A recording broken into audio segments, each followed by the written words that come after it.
produit une circonstance exceptionnelle. Pour cette belle dame, je n'étais qu'un petit être insignifiant qu'elles aimaient à combler de caresses et avec lequel elles pouvaient jouer à la poupée.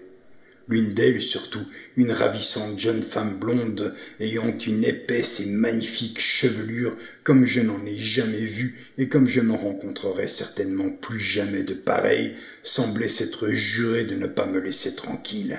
Elle s'amusait, tandis que moi j'en étais tout troublé, à provoquer l'hilarité générale à chaque instant par de brusques folies dont j'étais la victime, ce qui lui causait une grande joie. En pension, ses compagnes l'eussent traitée de vraie gamine. Elle était merveilleusement belle. Il y avait je ne sais quoi en elle qui saisissait immédiatement. Elle ne ressemblait sous aucun rapport à ces modestes petites blondes douces comme un duvet et délicates comme de jeunes souris blanches ou comme des filles de pasteurs.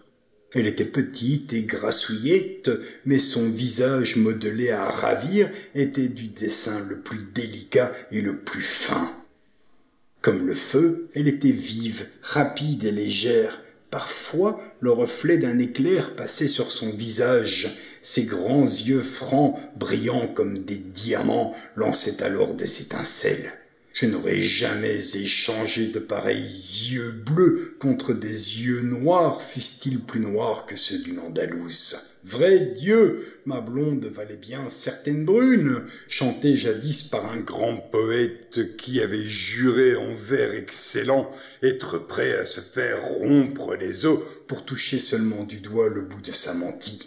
Ajoutez que ma belle était la plus gaie de toutes les belles du monde, la plus folle des rieuses, et alerte comme une enfant malgré ses 5 ans de mariage.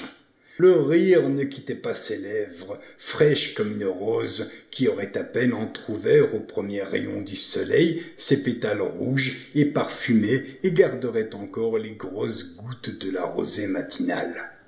Le deuxième jour de mon arrivée, on avait, il m'en souvient, organisé un spectacle. La salle était pleine, plus un siège n'était vacant. Venu très tard, je dus rester debout. Mais le vif intérêt que je prenais au spectacle m'attira vers la rampe et sans m'en apercevoir, j'arrivais au premier rang. Là, je m'arrêtai et m'appuyai au dossier d'un fauteuil. Une dame y était assise. C'était ma blonde, mais nous n'avions pas encore fait connaissance. Voilà qu'involontairement je me mis à regarder ses séduisantes épaules blanches et potelées, bien qu'à vrai dire, il me fût aussi indifférent de contempler de belles épaules de femme que d'admirer le bonnet à ruban rouge posé sur les cheveux gris d'une respectable dame assise au premier rang. À côté de ma belle blonde se trouvait une vieille fille, une de celles comme j'ai eu depuis l'occasion de le remarquer, qui se réfugie toujours auprès des plus jeunes et des plus jolies femmes, et choisit surtout celles qui aiment à être entourées de jeunes gens. Mais peu importe, là n'est point l'affaire. Aussitôt qu'elle eut remarqué mes regards indiscrets, elle se pencha vers sa voisine et avec un rire moqueur lui lança quelques mots à l'oreille. Celle-ci se retourna vivement.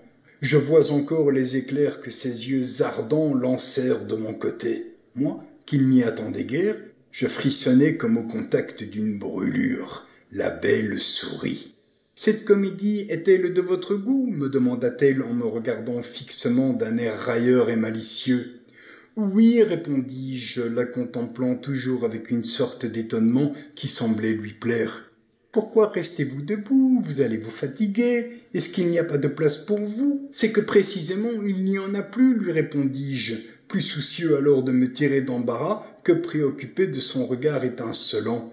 J'étais tout uniment content d'avoir enfin trouvé un bon cœur auquel je pouvais faire part de ma peine. « J'ai déjà cherché, mais toutes les chaises sont prises, ajoutai-je, comme pour me plaindre de cet ennui. « Viens ici, dit-elle vivement, aussi prompte à prendre son parti qu'à exécuter toute bizarre idée qui traversait sa tête folle. « Viens ici, sur mes genoux. »« Sur vos genoux ?» répétai-je stupéfait. Je viens de dire que mes privilèges d'enfant me faisaient honte et commençaient à m'offusquer. Cette proposition, par sa raillerie, me sembla monstrueuse. D'autant plus que, de tout temps, timide et réservé, je l'étais devenu encore davantage auprès des femmes. Je me sentis donc complètement interdit. « Mais oui, sur mes genoux.